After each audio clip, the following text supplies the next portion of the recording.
Hello, my name is Andrew Gary, and welcome to Seismic Sound Off, in-depth conversations in applied geophysics. In this episode, Vemund Thorkildsen highlights his paper, Revisiting Holistic Migration, published in October's The Leading Edge. Vemund discusses questioning the Nyquist-Shannon sampling theorem, mining gaps in past research, and examining the applicability of holistic migration to seismic field data. He also shares how he connected with Anders Robinson to serve as co-author on the paper.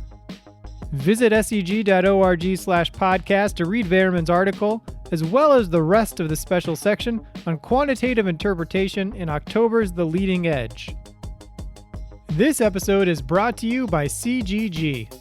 At CGG, it has a positive outlook for the future, an optimism that drives them to constantly push the boundaries of what's possible. Blending new thinking and advanced technologies, CGG helps you understand and solve the world's most complex natural resource, environmental, and infrastructure challenges. Let CGG help you to see things differently. Now for our conversation. This article that we're looking at is in October's The Leading Edge, and it's titled Revisiting Holistic Migration. And before we explore how this method applies to seismic data, could you briefly explain how it's possible to reconstruct a broken hologram and why that matters when discussing holistic migration? Yeah, sure. So to understand how it is possible to reconstruct a broken hologram, we must actually first understand how a hologram is recorded and also kind of the general wave propagation behind this form of imaging. So a hologram is recorded by illuminating an object with a laser beam, and then we record the interference pattern of the scattered field and the reference beam. So each point on the object we are imaging acts as a diffraction point, scattering waves that reach the entire measuring surface. Because of this, this also means that each part of the hologram contains information from the entire object. This makes it possible for us to break the hologram into pieces, while each piece of the broken hologram has the information to reconstruct the full object. So we can then look at the broken hologram kind of as an analogy to decimated seismic data. So even though there are big differences between the type of wave and stuff, we believe that it's possible to reconstruct a full seismic image from decimated input seismic data, in the same way as a broken hologram can reconstruct a full object in optical holography. Yeah, I found your explanation in the paper very intuitive of how you can reconstruct it, but it was kind of really just impressing my mind about applying this to seismic data. What made you and your co-authors want to revisit the theory of holistic migration? So, there's always something fun or challenging to challenge these well-established truths that we have in the research field. In geophysics, this Nyquist theorem, Nyquist-Shannon sampling theorem, can be seen as one of these truths, even though there are researchers before us who have talked about how this criterion is maybe a bit more relaxed than we conventionally think of it, or especially how we practice it. And there's also in the original works from before, there was very few proper data demonstrations. Let's kind of take people back. What does the Nyquist-Shannon sampling theorem state? So basically, this sampling theorem when we're discretizing a continuous signal, the Nyquist theorem controls the sampling interval that we require in order to not lose any information. So if we sampled it too seldom, or if the sampling rate is too long, higher frequency will not be accurately portrayed in the sampled signal, but will suffer from aliasing. Could you explain a paradox that sits at the core of your paper? So this kind of relates a bit back to what we already talked about. So how the Nyquist theorem stands as kind of a cornerstone of how we, as geophysicists, understand sampling theory. But this does not really take into account that different seismic events have different spatial sampling requirements depending on the size of the Fresnel zone. So as an example then, in order to capture local reflection with a very small Fresnel zone, we have to sample the wave field much denser than if we are targeting diffractions, which have a much larger or more global Fresnel zone. Also, would like to add that the ideas that we present in our paper is not really the first time this Nyquist theorem has been challenged. There's especially two very good papers by Tracy Stark and Daniel Weisskopf, which describe methods to violate the Nyquist criterion in the time direction, where as opposed to us who more deal in the spatial direction. Yeah, not only is re-examining past theories a good way to craft a paper, but kind of looking at other research and maybe seeing gaps in that research. And speaking of those gaps, what gaps did you see in this original research of Neidl and Robinson that you believe that you could further with your co-authors? So, for one, they didn't address they of course also talked about this regular undersampling of the input data, but they didn't really address the effects, especially with regards to signal to noise ratio. And this is something that we have furthered and implemented the filtering method as well. So yes, as I mentioned, this regular undersampling results in coherent noise in the migrated section. We have shown how we can remove this by employing a so-called median filtering of the migration operator before the final summation of the image data.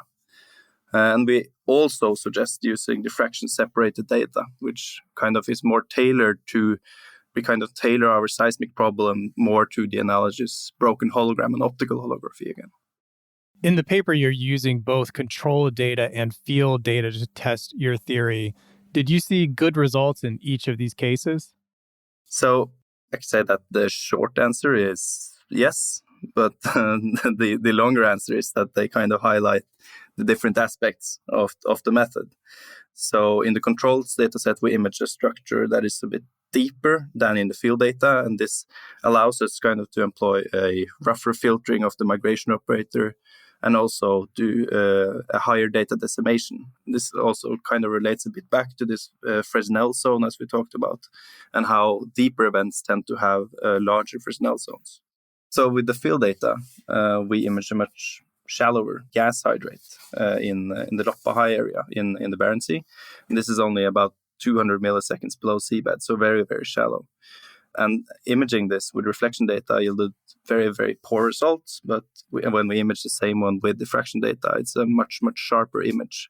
Kind of how our method can be applied in more practice is that because this process of diffraction separation is very computationally demanding, the method that we have proposed can lower the threshold for employing this kind of high-fi imaging of target areas in a way, because we are lowering the computational cost significantly. In the paper, we actually show that we can use 1/8 of the input data and still get pretty much the same resolution. Yeah, I think that's going to impress a lot of people reading this paper. What steps did you take to make holistic migration applicable to seismic field data? So I think maybe the biggest one is that we used diffraction separated data. I mean, it is kind of not a big difference between, to be fair, there's not a big difference between applying it on field data and synthetic data. But in the field data, of course, we have to separate the diffractions, and that's a key point, key part of the process. What would be a good real-world case study to use holistic migration? In a way, we have already demonstrated the method's real-world applicability when we image this shallow gas hydrate. But we also believe that it can be very good for imaging like residual gas chimney, and also for imaging salt structures. What other areas do you think holistic migration would be insightful? I think it should be also applicable in, for example, by using GPR data. But and this can maybe especially be true because many of the targets you're imaging in GPR form diffracted waves. So, yeah. What improvements or next steps would you like to take with this method? So you can say that the obvious next step would be to explore if the method can be made applicable for reflections as well. So this again goes back to this paper by publications by Anders Robinson, because he made kind of also the same analogy that we did with optical holography, but he also justified that it should be valid for reflection data by analogy of Huygens principle. How Huygens basically states that a reflection can be described by an infinite amount of infinitely close diffraction points, and therefore the analogy between diffraction-dominated optical holography, reflection-dominated seismic data should still hold in a way. Another extension is that we should maybe move away from regular spatial undersampling to non-regular undersampling, and this can be seen as this kind of non-regular sampling scheme would resemble more the field of sparse sampling, could possibly also be more suitable for this reflection data, because then we are kind of sampling more or the entire wave field as opposed to only like regular traces or regularly spaced traces, I should say. But if such a method is such a non-regular sampling scheme is employed, you need a different method for suppressing this image domain noise. Then our method would not work. So that's also kind of an area that can be furthered. And what we did was basically 2D post-Kirchhoff time migration. So maybe the simplest kind of imaging, but there's no obstacle for extending this to either pre-stack 3D or depth data, as long as you can obtain this diffraction-separated data. Yeah. Lastly here, you mentioned Anders Robinson, who is a co-author on this paper. It might be helpful for maybe others. How did you get connected to Anders to serve as a co-author on this paper and work with you on it? I think it started about two years ago when